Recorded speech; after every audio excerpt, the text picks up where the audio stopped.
Hello, everybody. Welcome to episode 9 of the Destiny and Beyond Gaming podcast. I am your host, Vigilant, and today I'm joined by my friend, Proxy. Hello all, what's going on?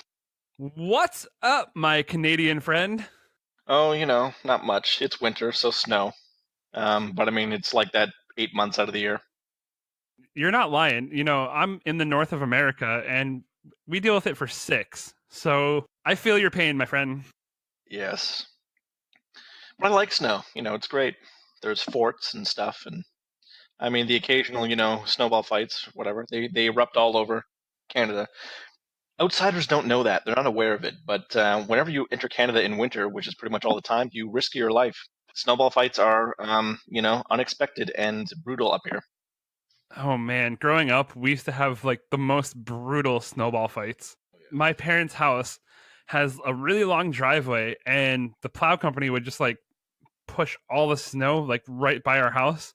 So we would just build these giant forts like every year on both sides. And I have a lot of siblings, and we would just cream each other with snowballs. If you were smart, you left them out overnight so they got like icy too. Yeah, I was just gonna say, like, I don't know if they have that in America, but are you familiar with the term like a slushy in terms of snowballs? Because Oh, like it's brutal. you get yeah, you get melted snow and you make a snowball out of that wet, icy snow. Yeah, If you weren't bleeding by the end of a snowball fight, then it wasn't a good snowball fight. yeah, I know. See, that's what you don't get, man. Snowball fights, it's like guerrilla warfare. Anything goes. It's victory by attrition. Absolutely. I mean, there's by default always like a demilitarized zone, and if you dare to cross it or put your head up to where someone can see you, you're done for. Exactly. Yeah. Sometimes they turned into like full out brawls, but you know what? They were always a good time. Definitely a fond memory. That's Full for out sure. brawls. That's what happens in all the good ones. I'm kind of excited that I have a lot of like nieces and nephews that are starting to get a little older in age. I can kind of teach them the ways of the Yeah. snowball fight. At this point, it's still a little questionable if I peg them in the head with a snowball, but you know they're getting there. They're getting there.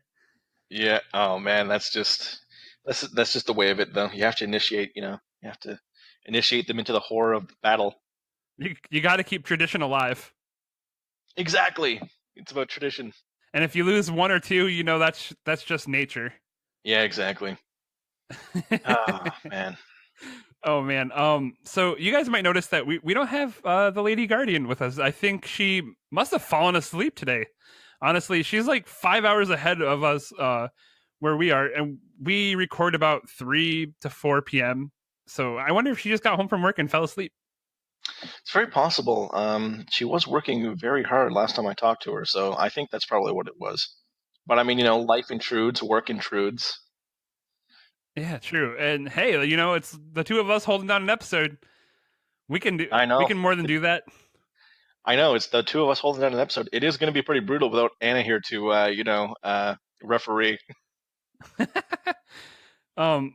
Yeah, let's go ahead and jump into it. How was your like week, man? Like, what did you do in Destiny? Did you play Destiny at all this week, or are you taking a little break? I was taking a break the last 2 weeks, because I really like Forsaken, which is great relating to our topic today, which we'll get to. But I took 2 weeks off because I get burnt on Destiny, and for me, my weakness in that is Crucible.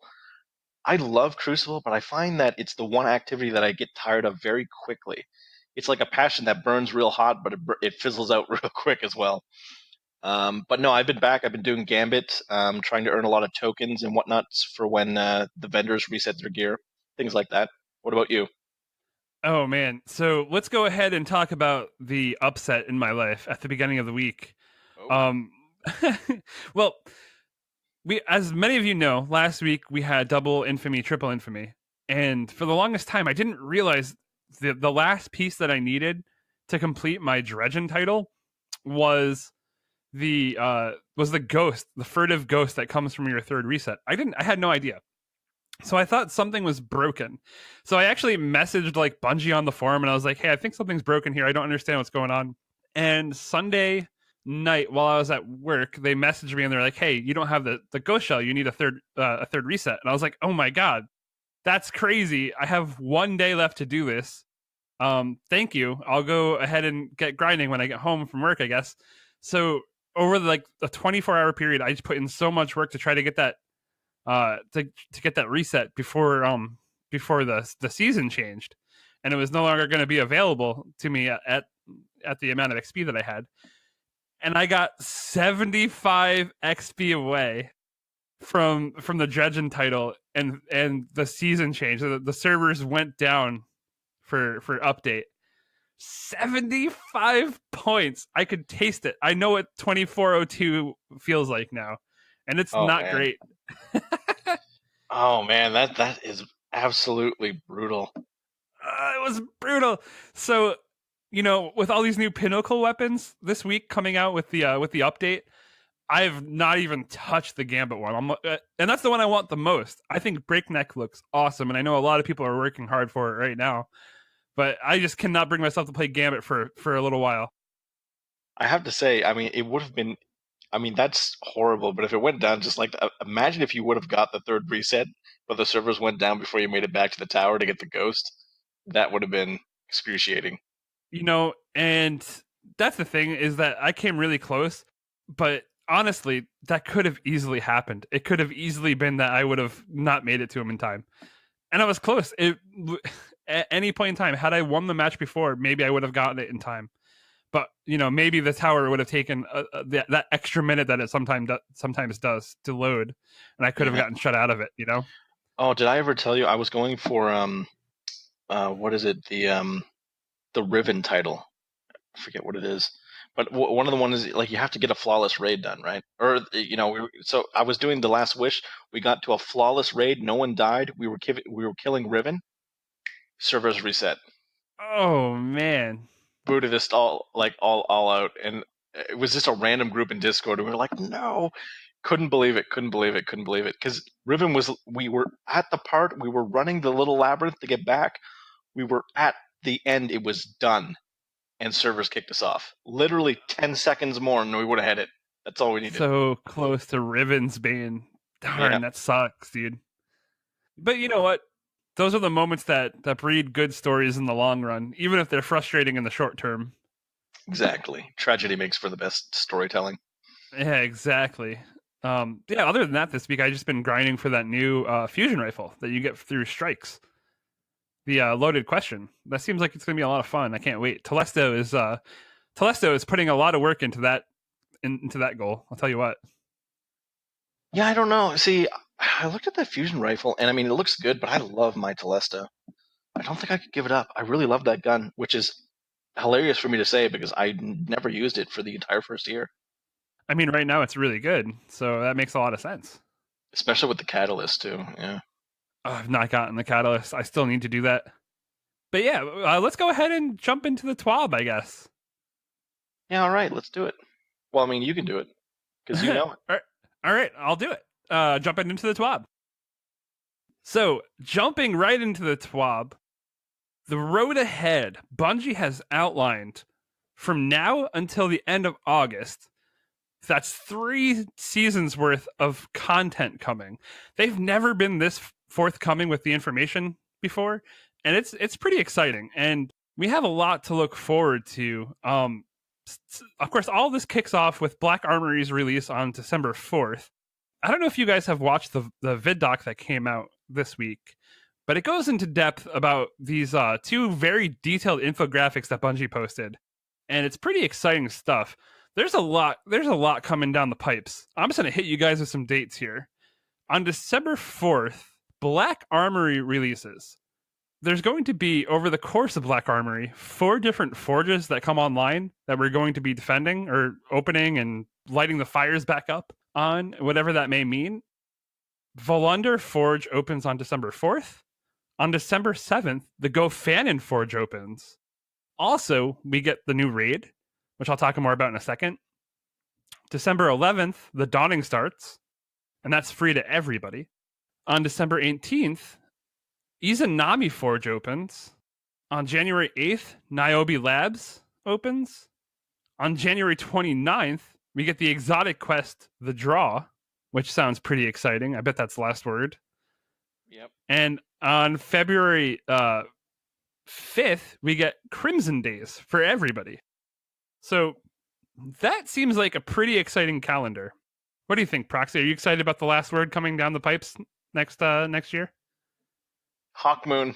No, Hawkmoon was always my hand cannon choice, but the last word is pretty good. I'd like to see if they're going to change it at all for Destiny 2. So yeah, I am actually very excited for that.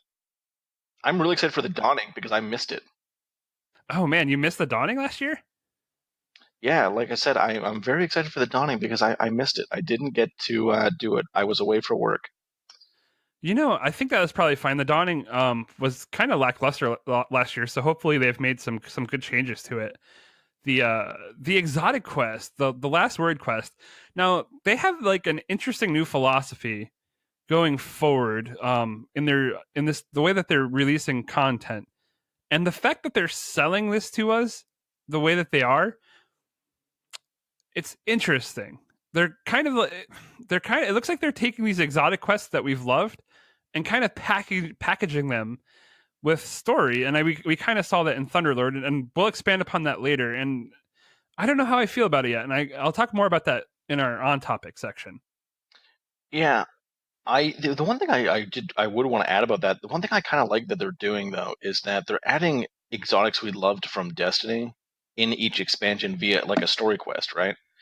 I think that's really an effective way to do it rather than just adding them into the loot pool. Because I mean, we already know what they are, so just adding in a previous exotic into just an expansion would just be lame. But the way they're going about it now is actually really interesting, and it almost keeps it like separate and distinct from just adding it into the loot pool. I can agree with that. I really hope that they expand on the way that they do these quests, and that they don't go down the way that they went with Thunderlord. Right. I hope that they're a little more dynamic in many ways. Now, getting back to the gameplay calendar, between December and February.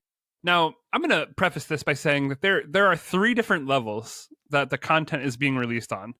The first level is for everybody that has Destiny 2.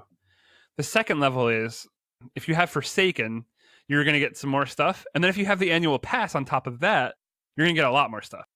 So if you just have Destiny 2, you're going to get access to the Dawning.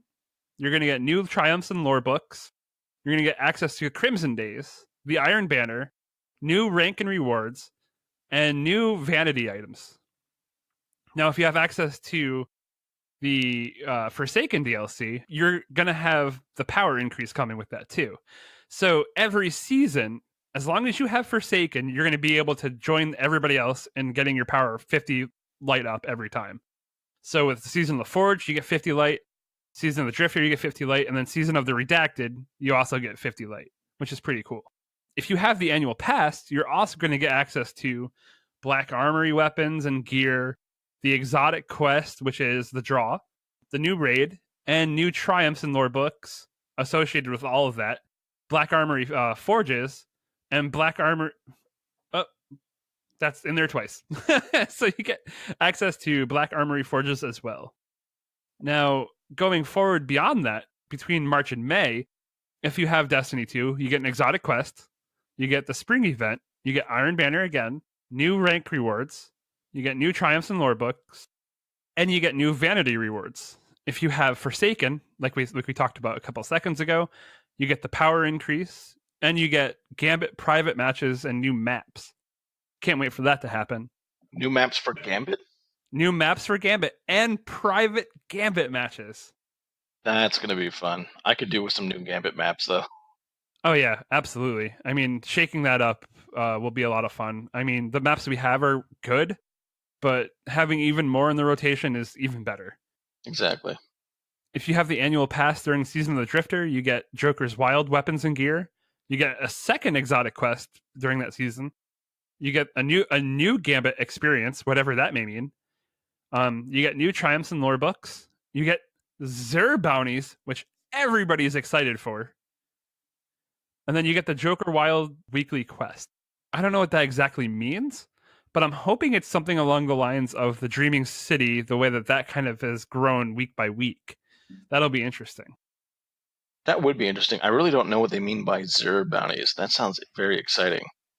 Well, I'm hoping it means that like he'll have some sort of bounties that'll reward you with maybe enhancement cores, maybe an exotic buff, like maybe like the 3 of coins is going to come back as like a buff that you get from doing his bounties.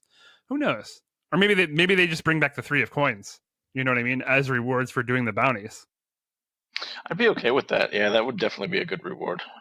I miss 3 of coins. Oh yeah, me too. It's kind of funny because like in this most recent season, they nerfed the chance to get exotics, like the percentage, and they took away the thing that helps with that. So it was like a double whammy in many ways. That's true. I think it would be. I would really like it if they brought back 3 of coins to increase exotic drops. And what they should do is make it that like if you get an exotic engram and it gives you an exotic you already have, if you dismantle it, it should give you enhancement cores.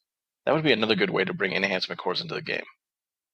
I still run out of those, even with all the new ways to get enhancement cores. I still kind of run dry on them every now and then. I have no comment. I was discussing this with a member of our clan actually the other day, and she was complaining about having no enhancement cores. And I said I still never run out from when I originally had them because I still have over 350. That's funny. Now between June and August, season of the Redacted, there is another exotic quest coming. The Solstice of Heroes is coming back. The power increase, of course, goes up again. For if you had Forsaken, but for everyone that has just the Destiny 2, new triumphs and lore, new rank rewards, Iron Banner again, new vanity items, and if you have the annual pass, you get new weapons and gear. You get 2 redacted activities, a new raid again, which is pretty cool. So 2 full new raids this year alone. That's pretty mind blowing. New triumphs and lore books, and a new 6-player match made activity. So all that is pretty cool. I'm excited for this full year of Destiny. It seems like we're going to be getting a lot of content. I mean, they kind of cut out campaigns in a way, but it seems like they put that creative talent to work on other avenues that could really pay off with a lot of fun. Yeah, I like the way they're going about it. They're doing what they should do because they have a large, expansive universe, but what they're doing is they're just packing it full of content, So there's always something to do. Yeah, it's exciting. I truly believe when it comes to gaming that when you create a universe like this, you should not be able to get everything done in a week. Like if No, you want to, absolutely not. yeah, if you want to get everything done in a week, you're gonna have to like grind it and push it. It should just be packed full, and that's what they're doing. I love it. I really like that the forges in this DLC or in this like content drop are going to be match made too. That's a response to a lot of player feedback, and I can't be more excited about that. Seeing that Bungie has heard us and implemented something that we've all wanted. Exactly. It goes back to the same thing. Like I said, they're doing it right. They're filling the world full of content, but what they're doing that's even more important is they're listening to their community, and they're working on what the community wants. Now, I mean, they did that in Destiny. They gave us what we wanted towards the end, and it's great to see that they're doing it again. When game developers do that, I don't think there's anything else they could do that's better for their community, right? Because that not only are they creating content for us, they're listening to us. Nothing better a game company can do than that. Right. It's good when the developer's vision aligns with what the player's goals and desires for an experience. And it seems like the further we go along in Destiny 2, the more that those two are coming together in a harmonious way. And it's exciting. I really like where we are and where we're going. Now, back to the Black Armory. We have the new raid dropping December 7th. That is pretty soon, but let's go ahead and delve into that for a second. Bungie writes in the TWAB, when we revealed the annual pass earlier this year, we mentioned the inclusion of new raid layers. In Season of the Forge's reveal earlier this week, we said it contains a raid, not a raid layer, a concept we had introduced last year. Layers were extensions of an existing raid setting. Black Armory's Scourge of the Past doesn't fit that definition. It takes place in a new setting, tells its own story, and isn't related to the events of the Dreaming City. Destiny raids have come in many shapes and sizes, from Crota's End to Last Wish, and Scourge of the Past falls within that spectrum. It is recommended power of 640, but there is no minimum power requirement. Any Guardian who owns the annual pass can drop into the space and explore. Good luck. So this raid is set in the last city, Proxy. What do you think about this raid? Super excited. I said that back in Destiny 1. I was like, man, I can't wait until we go back into the city. I really want to see more about it. So happy that they're doing this. I mean, it's almost like Bungie read my mind. But I mean, they could have read all my posts on their forum. I mean, the last city is a place that we've always wanted to explore and go to, especially in Destiny 1. Everybody wanted to go to the last city for a raid. I mean, I remember talking to numerous people in LFGs about, hey, can you imagine if we had a raid in the last city? And in Destiny 1, that was a very novel concept. I'm excited for this, but the fact that we were just in the last city with the release of Destiny 2 has me a little less excited than I want to be, because we just defended the city against Gaul, and I feel like that kind of has been played out already. But we'll see what the story that they have crafted turns out to be. I'm sure it'll be fun. I'm sure it'll be a great experience.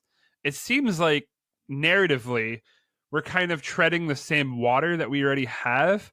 But maybe I'm wrong. I'm hopeful. I'm very hopeful for it. I just don't know how to feel exactly about it yet. I understand what you're saying. I disagree somewhat because I think they set it up very nicely with the quest for the Thunder Lord, actually. Because remember, in the last part, we go back to the wall where our Guardian was resurrected in Destiny 1, and Hawthorne tells us, that Zavala doesn't want us being there. That this being outside the wall or is forbidden. Right? We're not supposed to be there. So, I mean, I think where you're doing a raid, in the city, again, we're not supposed to be there. It gives that sense that it's off limits or forbidden, or there's a lot that we don't know about at the very city that we protect, right? I think they set it up kind of nicely. At least that's the impression I get from doing it. So I'm actually pretty excited. There seems to be like different kinds of bosses that we fight in raids. Like you have your Oryx and your Crota and your Riven that all push forward the narrative overall of Destiny. But then you also have like your Atheons and your who's the boss of the second raid, the first raid Rhoda? layer? No. Axis? Not Axis. Nope, that was Death of Machine. Argoth. Argos. Argos, yes. You have Argos, where it's kind of like an imminent threat to the system and to humanity in a way, but it's very removed from the actual narrative storyline, like the chronological storyline. So like I wonder if it's going to be removed from the actual storyline and just be a big bad that has to be defeated. You know what I mean? That's true. That's a good point. I don't know. That'd be interesting. It could be that the raid, the boss is a threat to the forge, right?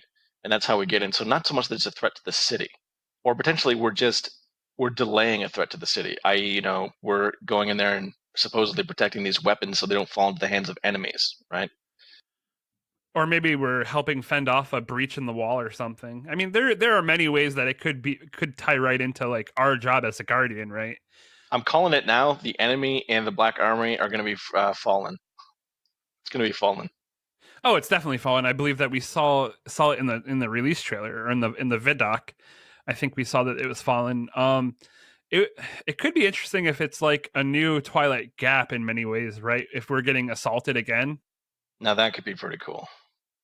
Yeah, that would be something pretty special. What would be great is if they brought Gallarhorn back. I was looking at the roadmap, and I think that if they're going to bring Galahorn back, they're going to do it in the redacted drop, right? Yeah. Yeah, Because absolutely. yeah, because that's what is redacted. And I mean, just look at that roadmap. Like the background, it's all golden, and you have like the same kind of material or the same kind of color scheme that the Galahorn's made out of. You just know that's going to be in there. Just bring it back already. It doesn't make sense that we don't have access to it. I mean, the Galahorn storyline wise is very important. It's formed from the armor of the fallen titans from the Battle of Twilight Gap, right? Right. It's a very important piece to the Vanguard. We need that weapon back. But that's beyond the point. Moving forward in the TWAB, the power level increase, as we talked about before, is coming for all players. Starting with update 2.1.1 on December 4th, everybody's light is going to be increased to 650 as long as you have Forsaken. They're keeping the soft cap at 500 power. Now, that was the thing that we talked about before, was, if they raise the soft cap, then you're going to level up pretty quickly to get to it. But they're keeping it. They're keeping it in place. But apparently, if you're under 550, you still will receive more of a bump with your powerful prime rewards. So, Well, that's fair. there's some interesting balancing things going on there. If you have the annual pass, you're going to have even more powerful reward sources to get you up to level. Now, that's important. I mean, with the raid coming out 3 days after Black Armory, with the raid coming out 3 days after Black Armory, that's pretty important. Like, if you miss a powerful reward drop, you could just be out of contention for World's First.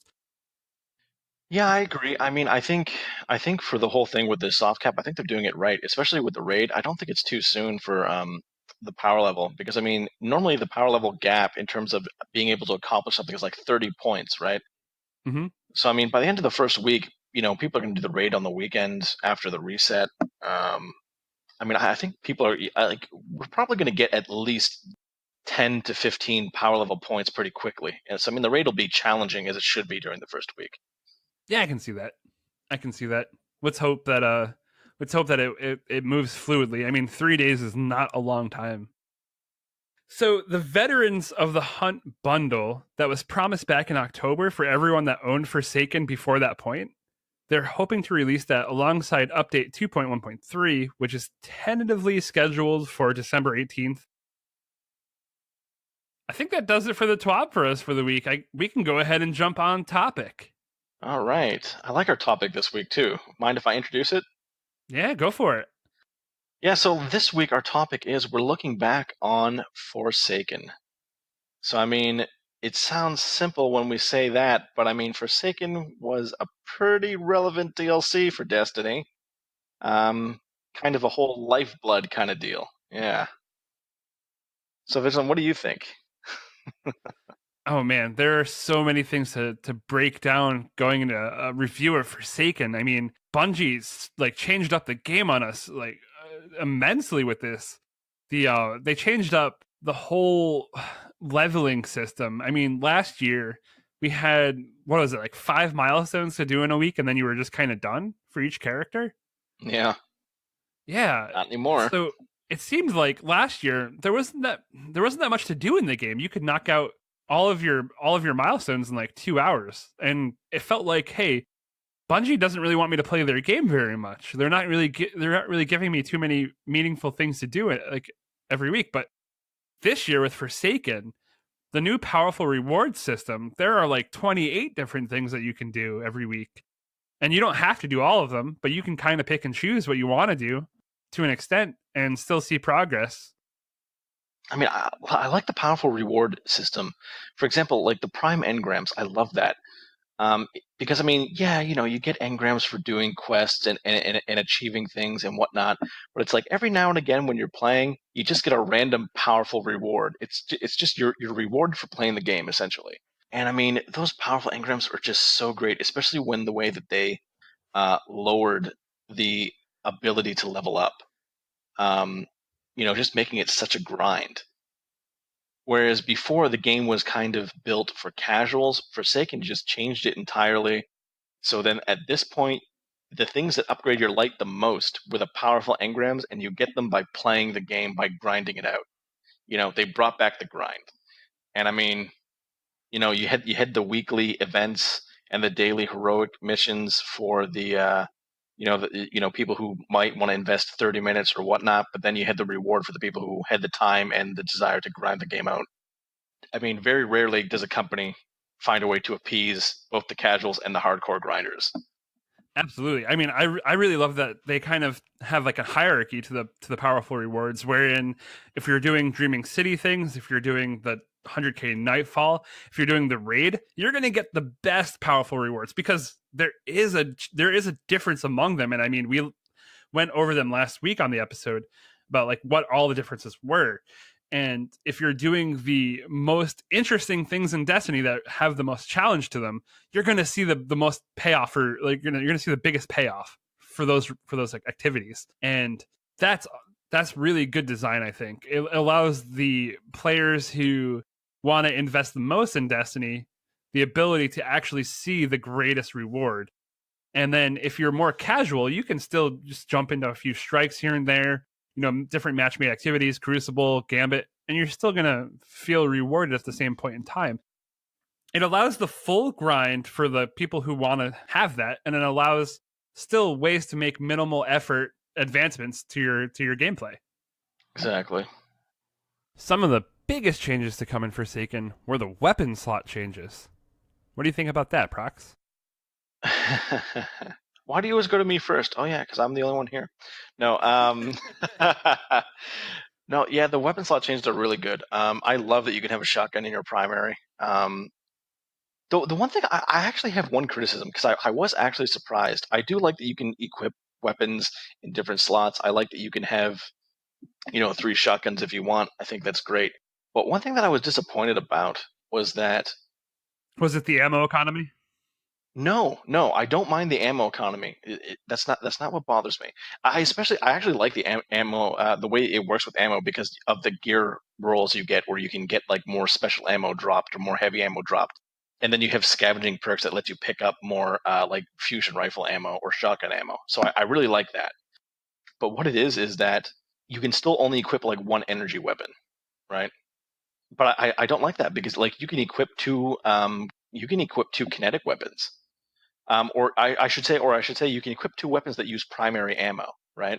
And I find that foolish because when they said that you can equip any weapon in any slot, I thought that meant that if I want to roll out with like, 2 fusion rifles, like one in my primary slot and one in my secondary slot, then I can freaking do that. I thought it would mean that if I want to roll out with 3 fusion rifles, I could do that. One thing I would love to see in the game, and this is like, it would be an advanced version of what they have now, is basically if I want to go out with like 3 primary revolvers, I could do that. Like there is no heavy weapon slot. Like perhaps like limit the character to 1 heavy weapon, but if I want to use 3 energy weapons, I can do that. If I want to use 3 kinetic weapons, I can do that. Free up the slots like that.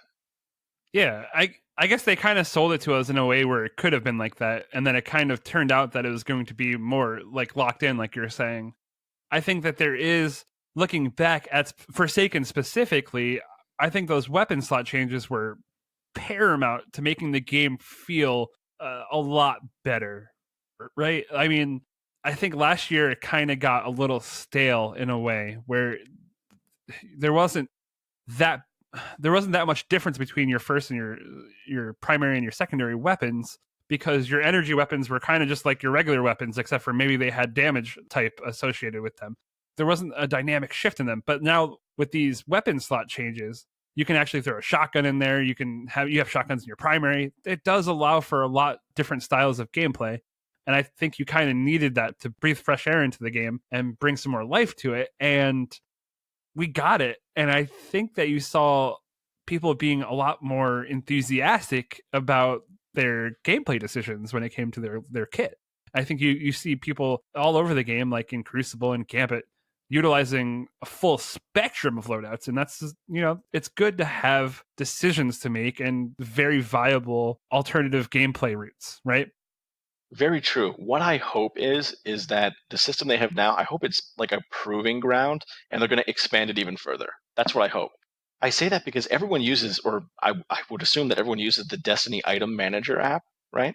So I mean, with that in mind, especially on PC, and I mean, actually even console, because you can use the app on your phone. I mean, for example, if I'm in Crucible and I don't like the gun I'm using and I don't have it equipped on my character, I just open the app and I transfer the weapon in and I put it in my primary slot, right? Or I put my energy secondary. That's why I say they should just change it so that you can roll out with 3, like energy fusion rifle or energy fusion rifles, or you can roll out with 3 pulse rifles if you want, because you're still limited by ammo. I mean, I understand how it could be a bit of a problem, but anyway, anyway, my point is, I hope that this is just the first salvo into an interesting and complex system that they can create and expand. Yeah, in Forsaken, I'd say they absolutely moved the bar forward, and it has more room to grow. And we Oh, we, we definitely. hope that they keep on continuing to push that bar. Exactly. Now, the second or the third thing I listed here was clan upgrades. I mean, we saw some changes with the way clans work in Forsaken, and I don't think the overwhelming feedback has been positive. You know, No. I think if they could have taken out the clan system, like they could take out trials and faction rallies, if they could take it out, I think they would probably take it out and rework it. My only hope for that is once they bring back faction rallies and trials, I hope that they spend some time focusing on clan upgrades. And again, I'm going to say the same thing that I said about the weapon system. I hope that the clan system was like a first salvo into that area, and they're going to expand upon it further because it needs some expansion. yeah, absolutely. I really love Bungie's focus on clans. I really like that they've separated that special grouping of people in the game and rewarded it.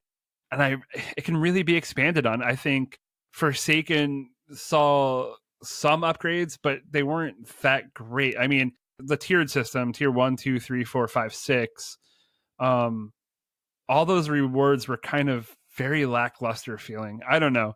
They didn't seem like they added too much to the clan experience overall.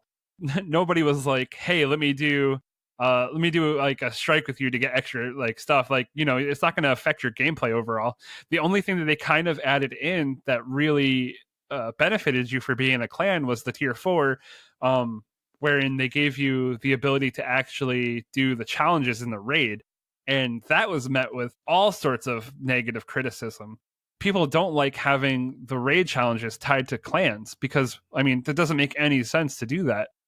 Yeah, I mean, as far as the clan raid engram, I mean, it's a cardinal mistake any company is going to make. Don't restrict content, right? Because because you do think, oh, well, we're not restricting content. Well, yeah, if you're not in a clan, you can't do it. I said, what if people in your clan aren't around when you're around? So then like you lock that off. It it's just it's a cardinal sin. Don't restrict content.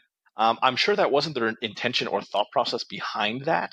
No, they want But I people to mean, be in clans, right? yeah, exactly. And you do, and I mean, what they need to do is add more cool things. Not, because I mean, like if they never had challenge modes in raids before, and then they added it in, I think it might not have been received as poorly. But I mean, Leviathan had challenge modes, and you didn't need, you didn't need to be in a clan to do it. So I mean, they ended up actually restricting something that they already had in the game rather than expanding upon something.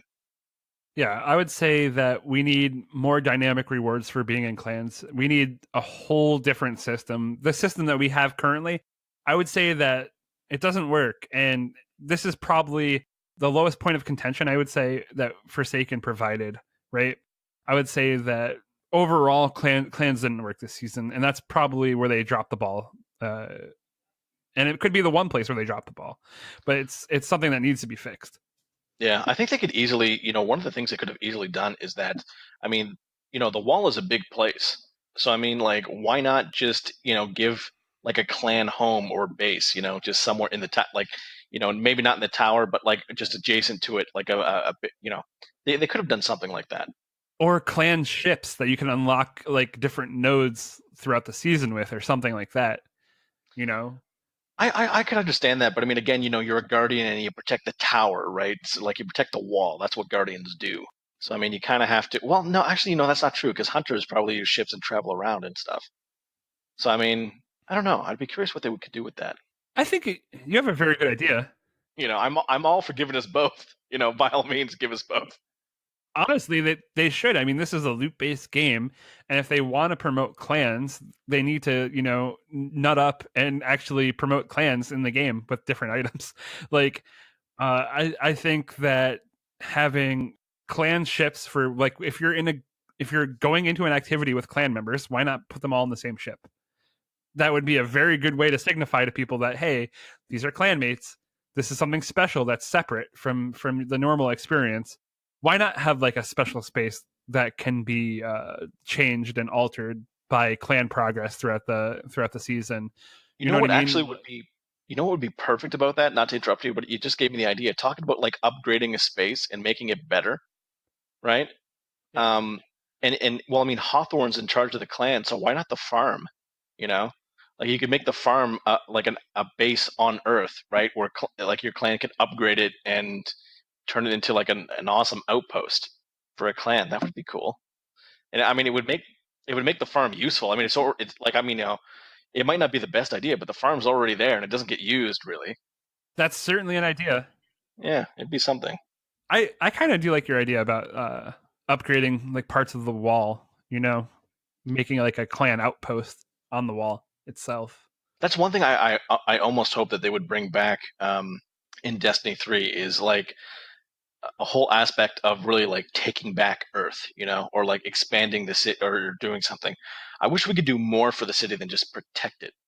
Like, I mean, like actually see the change. Because I mean, we do all this stuff for the city, but we never see really the effect of it, right? Yeah, exactly. I mean, maybe we'll see more of that in this new raid area. Yeah, exactly. Sure. So, going even further in our look back at Forsaken, how about the Dreaming City? What did you think about the endgame area? I really like that it changes. Um, that I really like. I love that it exists. For first and foremost, the fact that we have an endgame area changes the formula for Destiny in many ways. It's awesome. You go in there after completing the campaign, and you get your butt kicked right away because all the mobs are just jacked up, right? That's a good And point. then, Yeah, that's true. like you're saying, it weekly it changes and gives us new challenges every week, and we're still seeing the story unfold at this point right now. It's a very well executed idea and an area. It looks beautiful. The gameplay in there is solid. It brings some very good public events. The Ascendant challenges and the different bounties inside are very dynamic. I mean, I think it took like 6 or 7 weeks, 8 weeks before we even saw the Ascendant challenges like rotate. We just got a new one every time. Like how freaking awesome is that? And it delivered to us the very first dungeon that we've ever gotten in the Shattered Throne, and no one expected that. I would say the Dreaming City is an overwhelming success, and I love that place. I think Bungie hit it out of the park. Agreed. But I mean, they set themselves up pretty hard because I mean, they're gonna have to redo that on every planet now, or they should anyway. Oh, they absolutely should. But I mean, you only have to do that like once a year, right? The way they changed up the model is that we're not going to see a big DLC every couple months and then be let down by a small scoped DLC. We're going to see a big scope DLC release every year, and then potentially D3 release in 2020, right? So it's not like they have to do this all the time. That's true. That's definitely true. What do you think about blind well and escalation protocol, though? That's an interesting thing. So Blind Well versus Escalation Protocol in design, which one's better?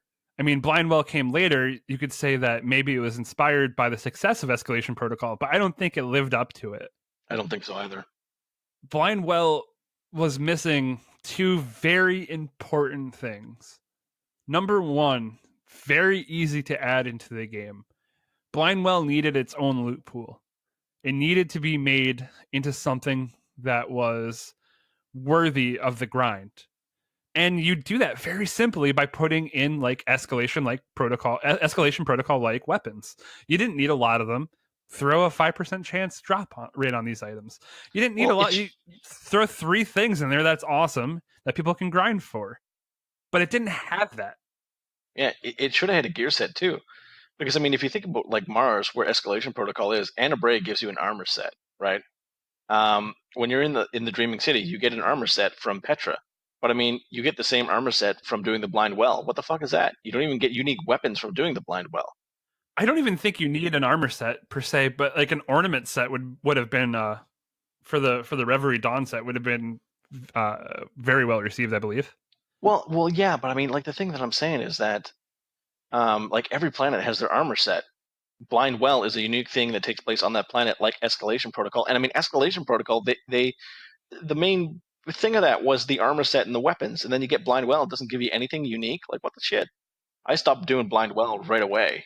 Like as soon as I got to light level 580, I haven't done Blind Well in weeks because there's no point. It doesn't give you anything.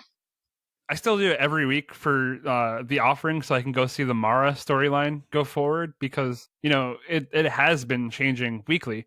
and that's something that's worth it for me. Even though you're getting just a little bit of storyline, it is something that's pushing the story forward. And I've also done it because if you do a tier 4, it still gives you a powerful reward, which seems to be able to give you an exotic drop at a slightly increased rate. I've gotten a bunch of exotics from that, so that's not something I'm willing to skip. But at the same point, I see what you're saying. There's no real point to going into Blind Well if you're not looking for those. No, like, and because the kind of thing that I was hoping that they didn't have in in the Forsaken DLC was from Destiny. I really liked like the Queen's Guard guns, and the Queen's Guard armor, like that purple armor with the with the Queen's insignia on it. I really liked that. So I kind of figured that that's the armor that we get from doing missions and stuff from Petra. You know, like that's the armor I thought that we'd get, like the same thing that her coursers wear, that she wears, and then the Blind Well would give us the Reverie Dawn armor.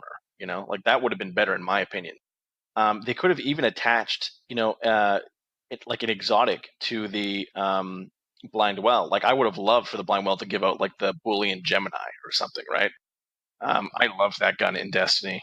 They could have even thrown like the Queen Breaker on there. Yeah, Instead of having that like tied to like bounties, they could have just tied it more to the Blind Well. You know what I mean? Because I mean, it still is a reef exotic. exactly. And I'm not saying that the Blind Well is a bad system. Like it's all right, but it didn't have the same luster as Escalation Protocol, especially when you got 9 people in there, and it was hard with 9 people, and just the supers going off in the large area. It was great, but it's kind of like they took that large area and massive expanse, and they confined it in that tiny little room, and gave us like little confined bubbles, and they just corralled people. I think they just gave us. They tried to refine the system, but they also confined the system. The problem that I have with Blind Well is the Blind Well feels like it came before Escalation Protocol, and Escalation Protocol built on the concepts of the Blind Well even better. The problem is Escalation Protocol came first, and the Blind Well kind of failed in many ways to live up to it. But it's still neat. I still do it weekly. I still have a little bit of fun with it. It's whatever it is, but it's not driving me back. Like Escalation Protocol came out in May, and I'm still going back and doing it with clanmates who still want those weapons. So there still is a reason to go out there and do that. And Blind Well is just not going to hold anyone's attention going forward, I don't think, except for maybe that tier 4. Yeah, because Escalation Protocol is fun. Blind Well is tedious. Yes, absolutely. Let's talk about the Last Wish raid. You have to talk about that in Forsaken. I think they knocked it out of the park with it. I'm pretty sure looking back on year 2, actually looking back on Destiny and Destiny 2, no one's gonna have a bad thing to say about Last Wish, because it's the way a raid should be. Because it's grueling and it's hard, but when you master it, it's fluid and easy and fun, right? And that's what a raid should be. Like I find that they did it right because it rewards mastery, and I find they did it very well. The only one criticism I will give it, I'm gonna say it's the fact that the clan challenge mode. I think that they should have a rotating challenge mode like they do in every other raid, and it shouldn't be tied to a clan. But that's not really so much a complaint on the raid, more on the clan system, which we went over that already. I don't know. What do you think about it? I absolutely love Last Wish. Every encounter is the perfect blend of puzzle and challenge. I find that The Last Wish is probably towards the top of my favorite raids of all time. Just from the design, I mean, it looks beautiful. The soundtrack in there is epic as all hell. The gameplay requires the absolute best from everybody, except for maybe, you can make the argument that you can squeeze 2 people through that don't really know what they're doing. Certainly, it's possible for 3 people to lead a raid. But for the most part, you just can't have people dying. So, I mean, everybody has to be playing at least to a certain level. And the way you kind of climb the tower, it builds up this ever increasing sense of Riven's overwhelming power, and you have to go face it down and kill her. And when you see her for the first time, it's just this awe-inspiring moment where you're like, wow, this is the beast that I have to slay. This thing looks insane. It's like Oryx level good. I really loved it. If you love it so much, why don't you marry it? Maybe I will. No, I mean without question, it is a great raid. Now, next we can talk about Festival of the Lost. What did you think about Festival of the Lost there, Prox? I don't know. I mean, it was good for what it was. I mean, it didn't really it was good for what it was. I like the events. They're unique, they're fun, they're silly. And I mean, that's all I really have to say about it. The Haunted Forest was really cool. I think that could easily be expanded on. I think for like just a kind of like a throwaway event, it lasted a little longer than I expected it to. Like 3 weeks was pretty long.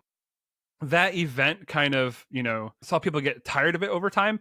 But at the same time, like the horror story was a perfectly fine reward. I think that was really cool of them to give out a 600 level weapon as a reward for a themed event like this. It allowed people to catch up. Yeah, I would agree with that. I also think, though, what you said is the most important thing. It shows, something that can be expanded upon, especially for the, hunt like the forest, the infinite forest. But yeah, no, they did do it right. A 600 reward weapon too. I mean, that's great for people that are just starting out. I mean, the event was kind of long though. I think 2 weeks would have been better, but it would have perhaps made grinding for that weapon a little too demanding. Maybe. I kind of like when those like grinds, especially like with a max level weapon. I kind of like when they're a little bit more demanding. Honestly, I like when they require a little bit more skill than just a game or two here and there over 3 weeks. But it was fine. I think that weapon is pretty fun. People still use it to this day. I have a real problem with Bungie reskinning weapons because the horror story looks like the origin story, and the names are similar. I get it, but I mean, they really should have given it a unique looking weapon for a unique event. It really bothers me when they reskin items. Like for the next expansion that's coming out, I'm dying for them to release a new Vanguard set instead of just a reskinned Vanguard set. That'll be exciting. I'm really hoping we see that too. So the Festival of the Lost really leads right into the next topic because, of course, they cap that off with the exciting hunt for Master Ives's killer, right? They kind of hype this up to no end. And that quest overall, the Thunderlord quest, really let me down. And I want to talk about this. I want to break this down as far as exotic quests goes, because we see Bungie on their calendar selling us on exotic quests nowadays, and I don't know how to feel about that. I mean, it's exciting on one hand because we know they're coming, but on the other hand, there is something special to be said about the old exotic quests, like Whisper of the Worm. And I'm going to break that down in a second.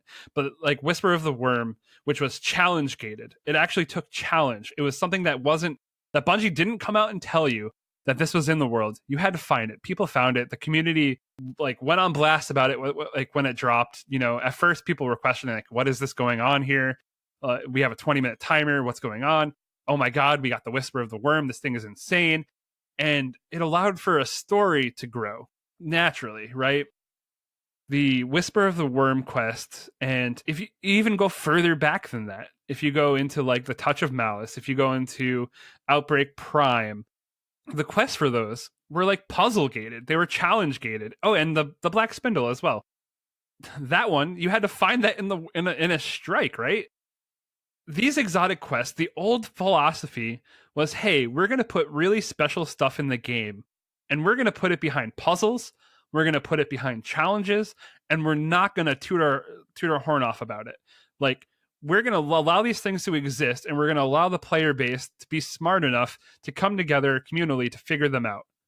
Now, when it comes to the Thunderlord quest, and this kind of scares me in their change in philosophy, they've realized that their Whisper of the Worm quest was such a huge draw.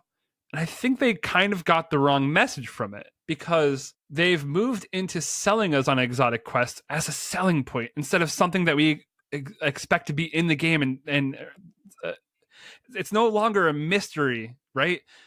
Like, now we know that they're going to be there, and now we know that they're expanding on like the storytelling elements within them because they're cutting off campaigns.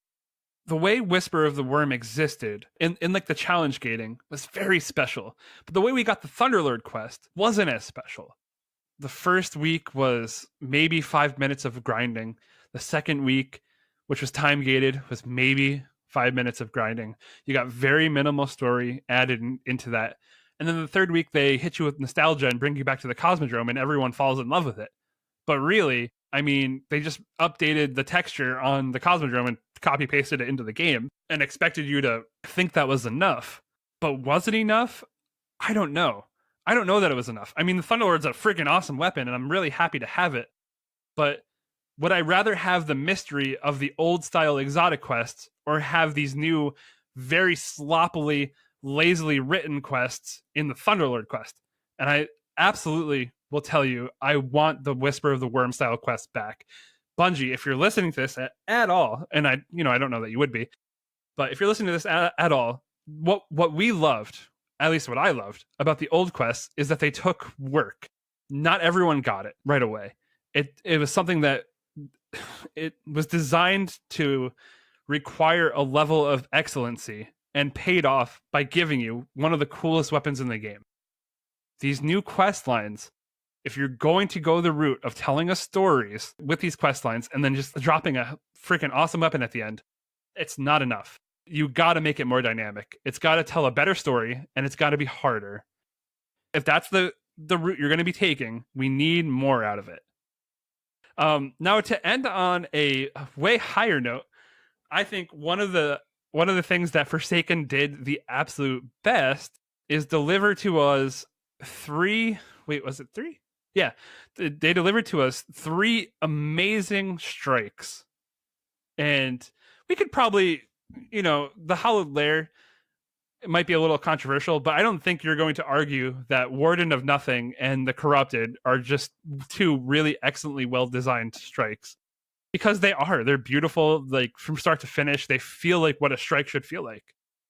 I agree with that. Warden of Nothing is my favorite strike. I love that. It's just great.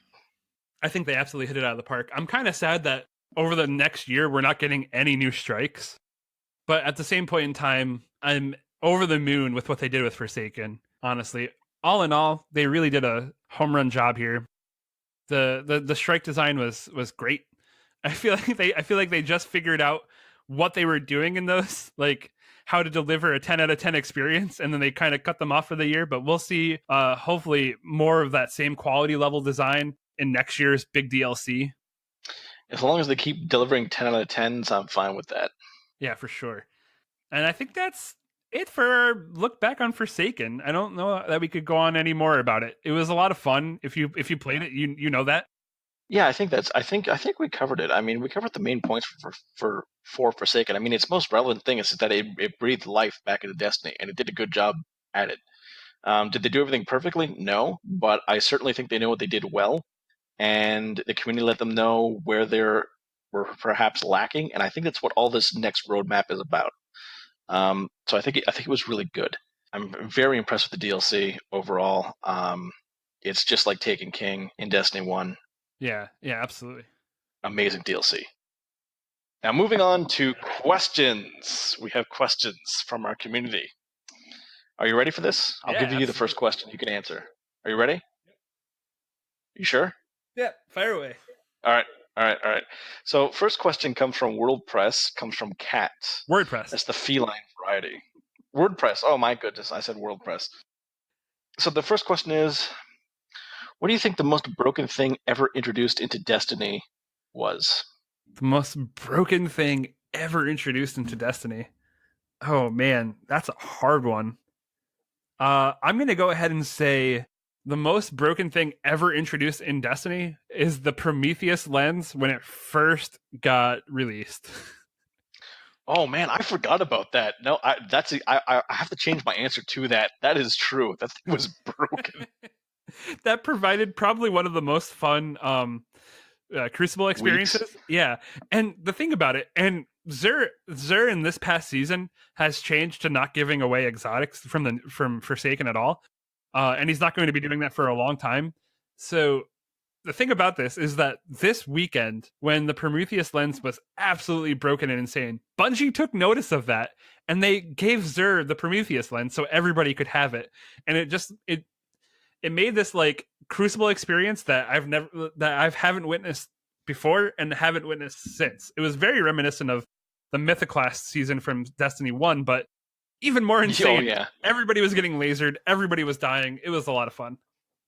yeah. The Vex Mythic class. I mean, it was broken too, but I mean, at least a lot of people didn't have it. Everyone with the Prometheus lens. Yeah, because That was crazy. they're like, let's give the keys of the kingdom away and just throw the Prometheus lens to everybody so it's fair. And kudos on them to notice that. That was a lot of fun.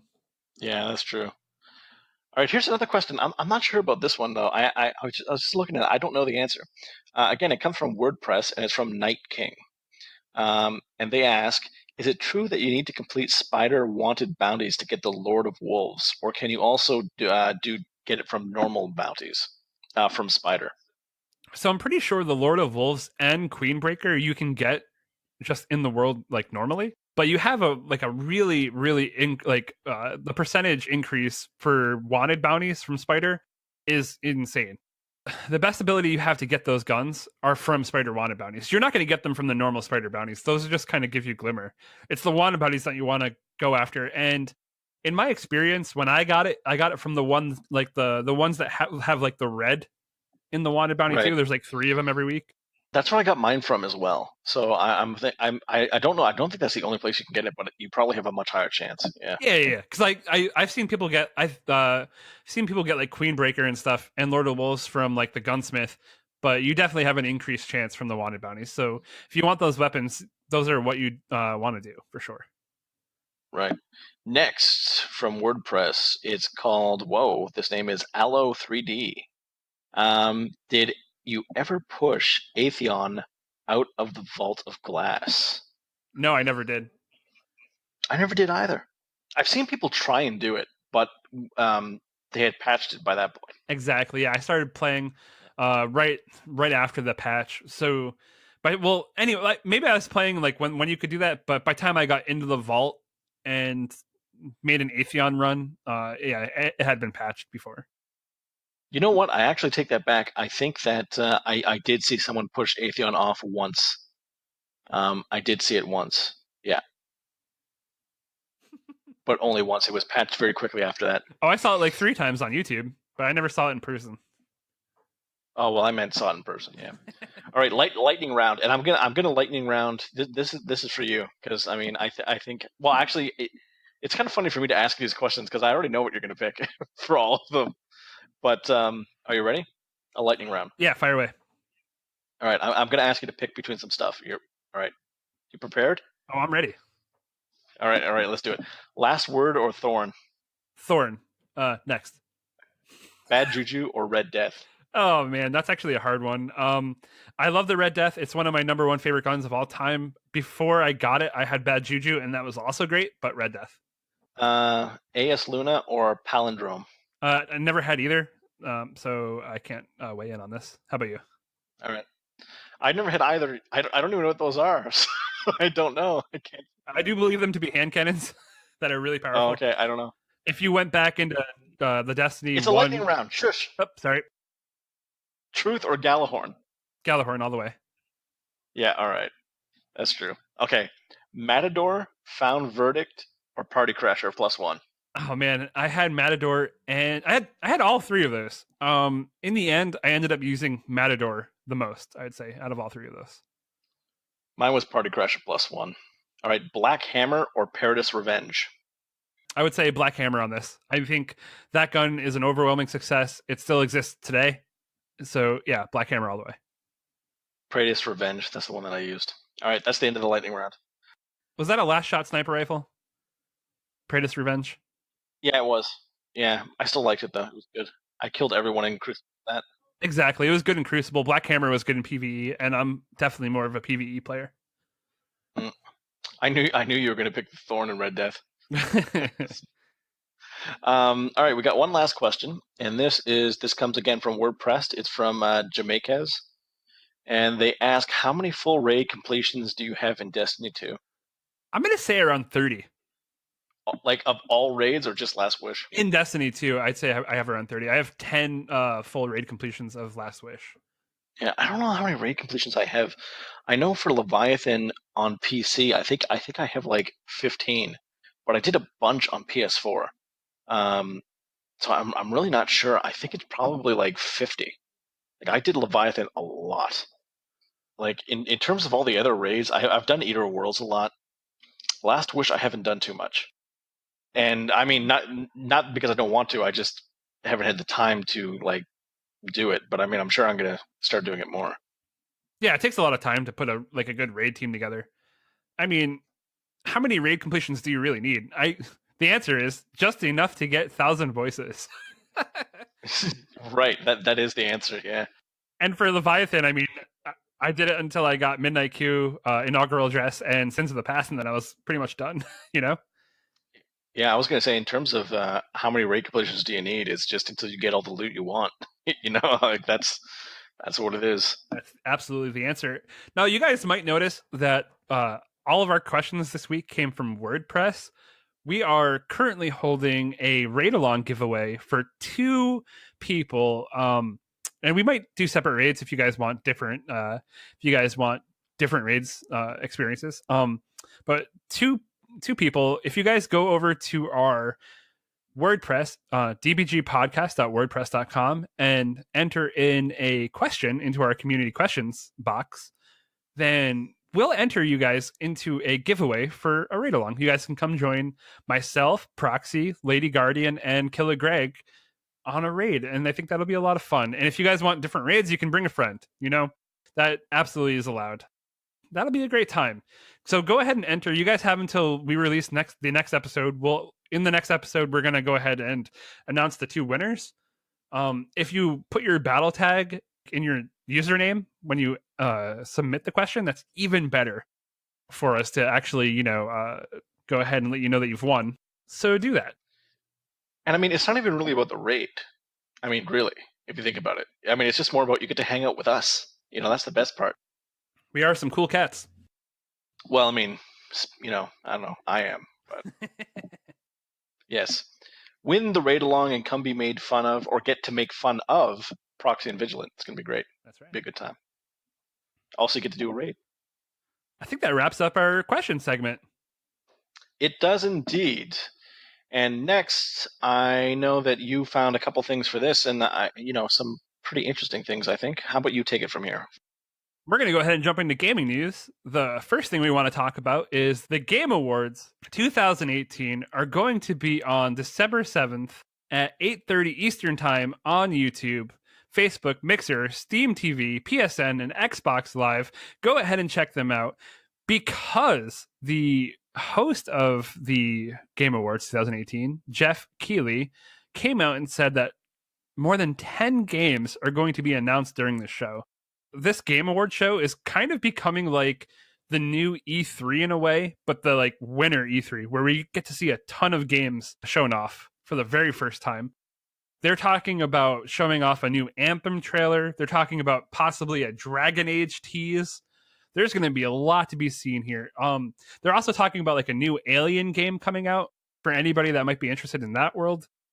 A lot of exciting things going on with that, so check that out for sure. I know also Forsaken is up for 4 different awards, so that's pretty exciting too. I know I'm going to be tuning in. I think you guys should tune in as well. Definitely, it's a must. Oh yeah.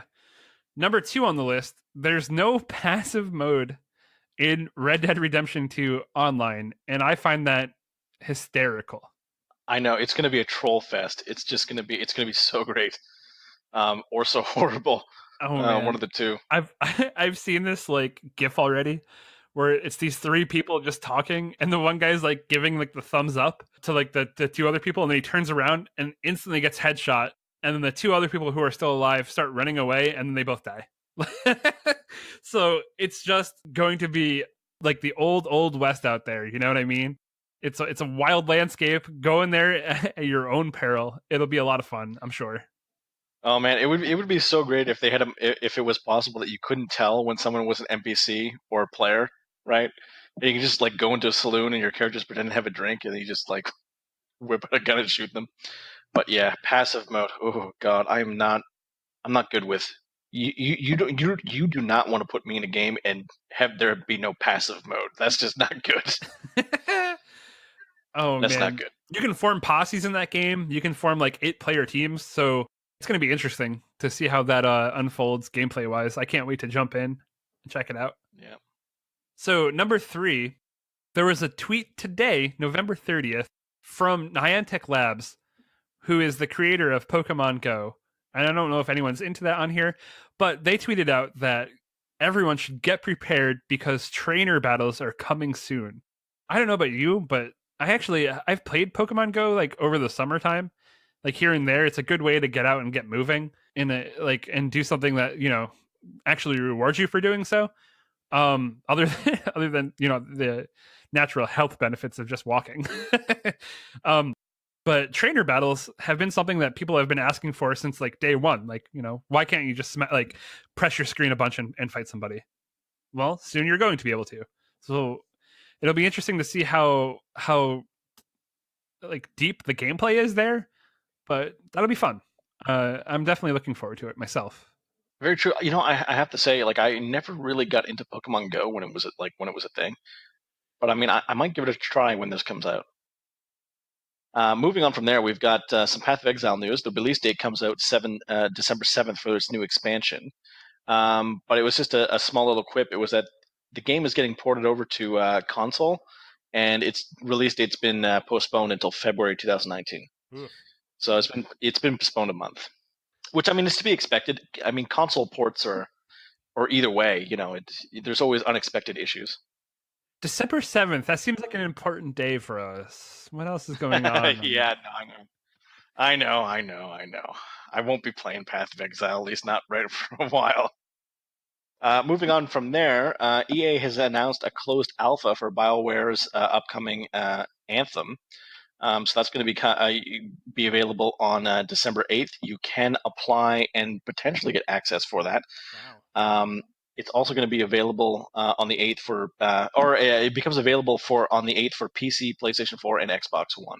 And then one of the other small things about Anthem, because I mean, a lot of trailers have been coming out, and I just wanted to add into this, it's that everyone was like trying so hard not to buy into the hype for Anthem.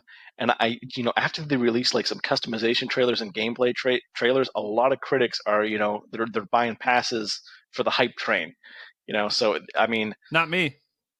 Yeah, I know, not you, not me either.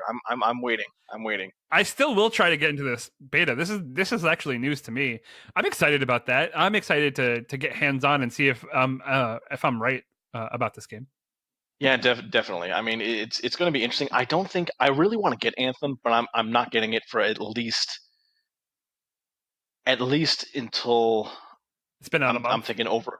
Well, a month, because I remember the reviews for Destiny. The reviews for Destiny 2 were great at first. Oh, the Metacritic but then the flaws high, became clear. Yep. Yeah, exactly. So I'm gonna wait. Other than that, the last little bit of news I have is actually about the Division 2. I know I cover it quite frequently, but I mean this time I actually wanted to discuss it because they actually released in a state of the game for the Division. They talked a bit about the new skills and what's being ported over to the Division 2, and they brought in anyone who knows the base game. They brought over a lot of the base skills, and some of the skills that gave players problems, for example, like Pulse or a lot of healing abilities, they actually incorporated those flawed abilities into abilities that had a strong core.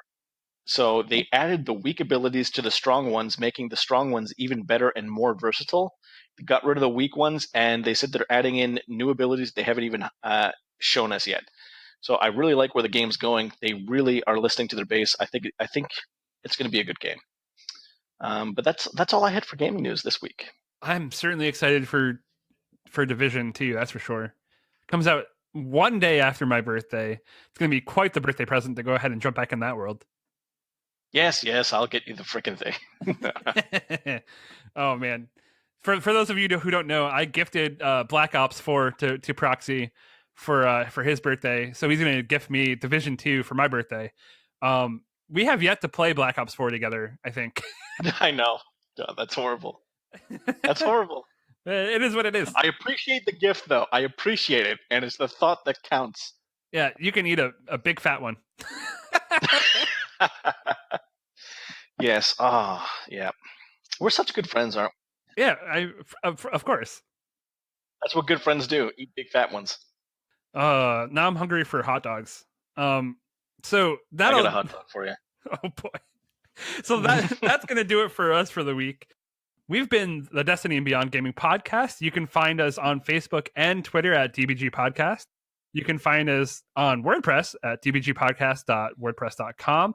Again, we have that ongoing promotion going, the raid along, the giveaway. So just enter a question in and ask us anything you want. Destiny, gaming, philosophy, anything that you want to ask us, just feel free to. And it'll enter you up until the end of next week. Come find us. Come talk to us. We'd love to hear from you. Proxy? All right, guys. It's been a pleasure talking to you. I'm Proxy signing off. See you next week. All right. We'll see you guys later. Bye.